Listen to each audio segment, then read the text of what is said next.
आंचल सिंह, आप देख रहे हैं प्यारा हिंदुस्तान। हमारे साथ हैं वेद शर्मा जो राजनीतिक विश्लेषक हैं और आज हम उनसे बात करेंगे जो पत्रकारों की आवाज दबाने की कोशिश लगातार हो रही है महाराष्ट्र सरकार की तरफ से, और कई ऐसे ऑर्गेनाइजेशन हैं जो पत्रकारों की आवाज को दबाना चाहते हैं। उसी पर सर आपका बहुत बहुत स्वागत है हमारे चैनल पर।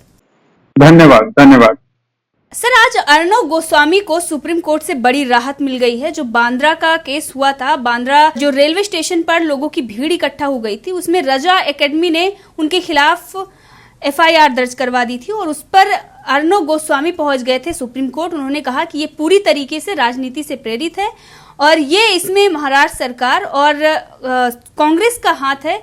वो मुझे सिर्फ और सिर्फ परेशान करना चाहते हैं। ये मामला काफी पहले का है और अब सिर्फ ये कहने पर इन्होंने मुझ पर एफआईआर दर्ज करवा दी कि जामा मस्जिद के सामने भीड़ इकट्ठा हुई है। तो उसमें अब सुप्रीम कोर्ट ने बड़ी राहत दे दी है कि आप उन्होंने ये भी मांग की थी अर्णव गोस्वामी ने कि इस केस को रद्द किया जाए, यानी एफआईआर को रद्द किया जाए। उसमें भी सुप्रीम कोर्ट ने बड़ी राहत दी है कि आप बॉम्बे हाई कोर्ट जा सकते हैं और इस केस को रद्द करा सकते हैं। साथ में उन्होंने जो गिरफ्तारी की बात कही, 3 हफ्ते तक कोई भी गिरफ्तारी नहीं हो सकती है। आपका क्या कहना है इस पर?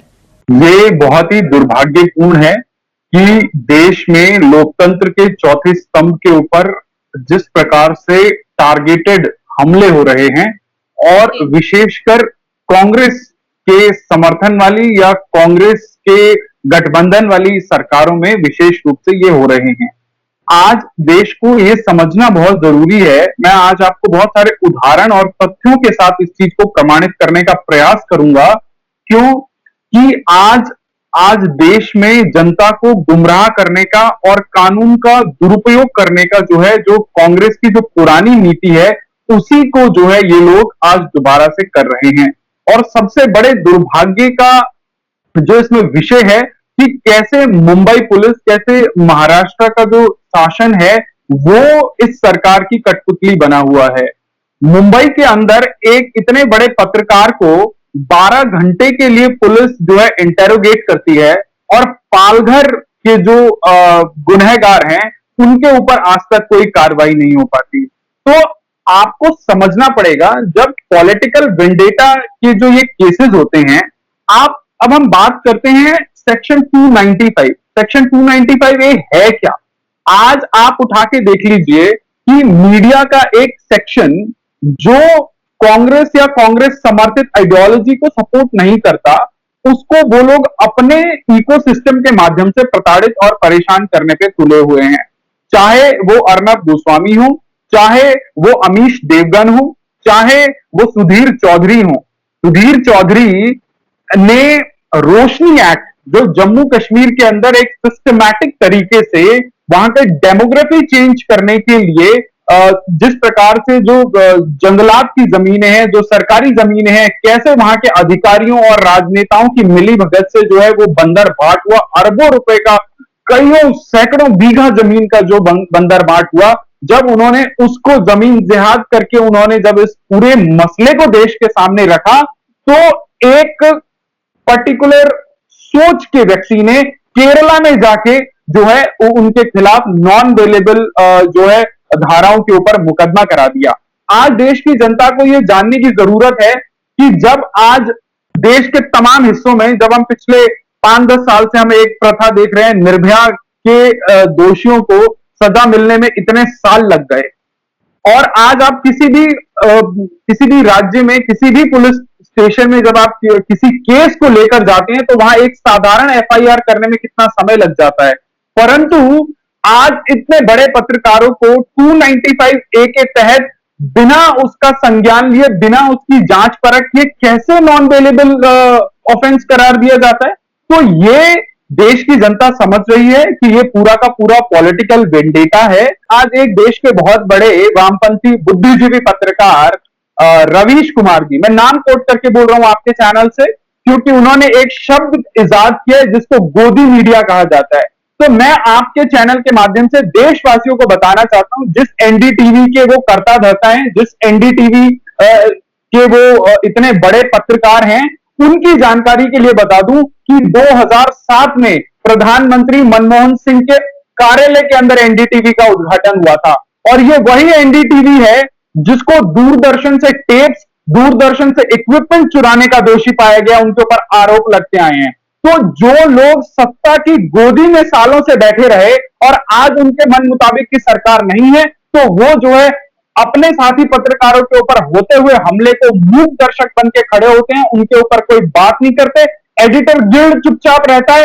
सुधीर चौधरी के ऊपर इतना इतना बड़ा जो केरला में केस हुआ, एडिटर गिल्ड चुप रहा, एडिटर गिल्ड बोला नहीं, क्योंकि इन लोगों की आइडियोलॉजी इन सुधीर चौधरी, अमीश देवगन, अर्नब गोस्वामी जैसे लोगों से मिलती नहीं है।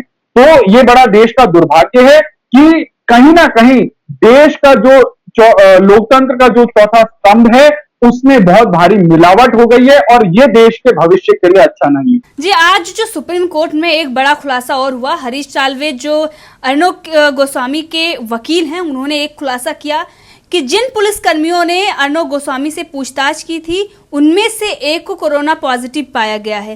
तो इस पर आपका क्या कहना है? क्या बड़ी साजिश थी कोई इसके पीछे?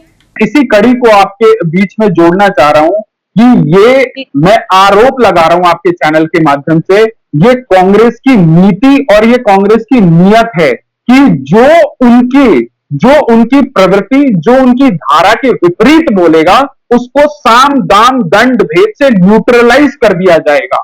आज आप ट्विटर पे उठा के देख लीजिए, ट्विटर के ऊपर संबित पात्रा के ऊपर एफआईआर हो गई है कि संबित पात्रा ने कोट किया कि दो सरदारों के आरोपित होने पर 3000 सिखों को जला दिया गया। जब उन्होंने एक ऐसा ट्वीट किया तो कांग्रेस वालों ने उनके ऊपर एफआईआर करा दी। आप आज अपने जो भी उनके पास थोड़ी बहुत सत्ता बची है वो उसकी हनक दिखाना चाह रहे हैं देश के अंदर, देश के पत्रकारों को एक संदेश देना चाह रहे हैं कि हम बेशक 50 की संख्या में लोकसभा के अंदर प्रतिनिधित्व करते हैं, तो क्या हुआ, इस देश के अंदर अभी भी हमारी जड़ें उतनी ही मजबूत हैं।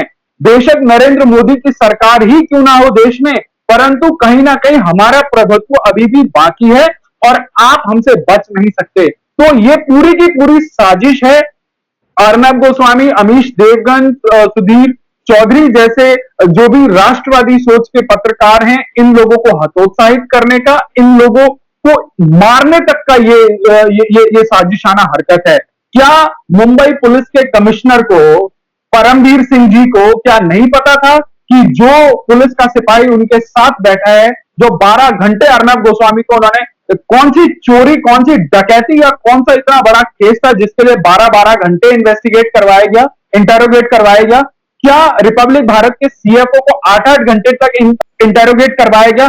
शर्म आनी चाहिए पुलिस वालों को कि जो आज कांग्रेस के हाथों में कठपुतली की तरह खेल रहे हैं। ये सत्ता परिवर्तन होते देर नहीं लगती है। जैसे मध्य प्रदेश और कर्नाटक में सरकारें बदल गई साल भर के अंदर, ऐसे ही महाराष्ट्र में भी सत्ता बदलते देर नहीं लगेगी। ये दो बैसाखियों पे खड़ी उद्धव ठाकरे की सरकार है जिनके पास ना नीति है ना नियत है, सिर्फ एक कुर्सी के लालच में इन लोगों ने जो है एक बेमेल गठबंधन किया है। जनता के मैंडेट को इन्होंने, उद्धव ठाकरे परिवार ने जो है बाला साहब का नाम डुबोया है। तो ये जो एडमिनिस्ट्रेशन के लोग हैं, जो पुलिस के लोग हैं, उन लोगों को समझना चाहिए आज देश एक अलग स्थिति में है। हम लोग कोरोना से लड़ रहे हैं, तो ये राजनीति बाद में भी हो सकती है।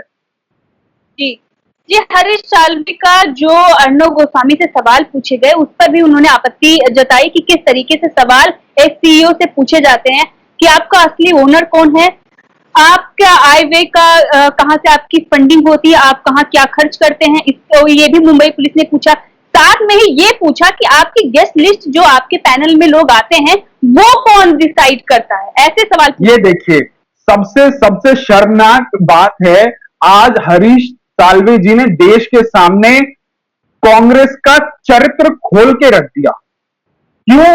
क्योंकि यदि ये केस एक मान मर्यादा या एंटोनियो मोनियो कहकर संबोधन करने के एवज में लगाया गया, तो इसमें ये सारे प्रश्नों का पूछने का कहीं औचित्य ही नहीं है।